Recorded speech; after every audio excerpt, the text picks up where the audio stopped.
સુરતમાં ખાડીપુર બાદ રોગચાળો વખર્યો છે। સિવિલ હોસ્પિટલમાં દર્દીઓની લાંબી લાઈનો લાગી છે। દરરોજ 1000થી વધુ ઓપીડી નોંધાય છે અને ઝાડા ઉલટી તાવ ખાંસીના વધુ કેસ સામે આવી રહ્યા છે। ત્યારે સિવિલ હોસ્પિટલમાં અલગથી વધુ બેડની પણ વ્યવસ્થા કરવામાં આવી છે। ઉલ્લેખનીય છે કે સુરતમાં છેલ્લા ઘણા સમયથી જે રીતે ખાડીપુરના કારણે લોકો હેરાન પરેશાન થયા અને લોકોના ઘરમાં કેટલાય દિવસો સુધી પાણી ભરાઈ રહ્યું અને જે પ્રકારે ગંદકી થઈ હતી તેના કારણે હવે રોગચાળો વકર્યો છે। સુરતમાં સિવિલ હોસ્પિટલમાં રોજના 1000થી વધુ ઓપીડીના કેસ સામે આવે છે। ઝાડા ઉલટી તાવના કેસો સામે આવી રહી છે। ત્યારે દરરોજ 1000થી વધુ ઓપીડીના કેસ નોંધાય છે। અલગથી વધુ બેડની પણ વ્યવસ્થા કરવાની માંગ થઈ છે।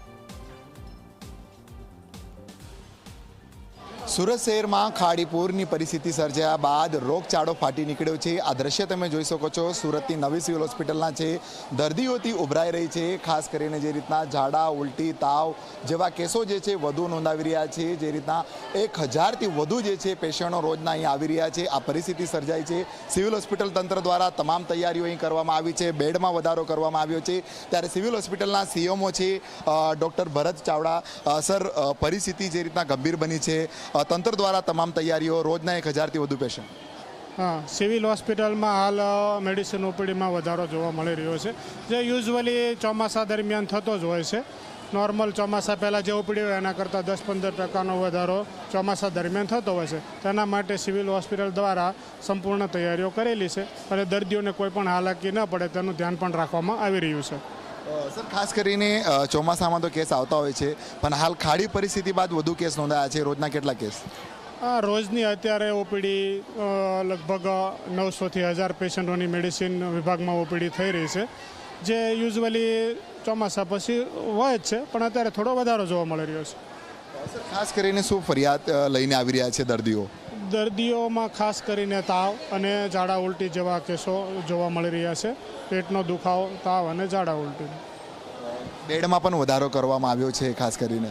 હા, મેડિસિન વિભાગમાં કોઈ તકલીફ ન પડે તેના માટે અમે મેડિસિન વિભાગમાં ઇન્ડોર પેશન્ટો માટે બેડનો પણ થોડો વધારો કર્યો છે। સર, કયા વિસ્તારમાંથી વધુ દર્દીઓ નોંધાઈ રહ્યા છે? વધુ વિસ્તાર ગણીએ તો વાત કરીએ તો ઉધના, પાંડેસરા, ડિંડોલી, સચિન, આ વિસ્તારોમાંથી પેશન્ટો આવી રહ્યા છે। બિલકુલ, આ દ્રશ્ય હું તમને બતાવીશ સુરતની સિવિલ હોસ્પિટલના, જે રીતના લાંબી કતારો જોવા મળી રહી છે।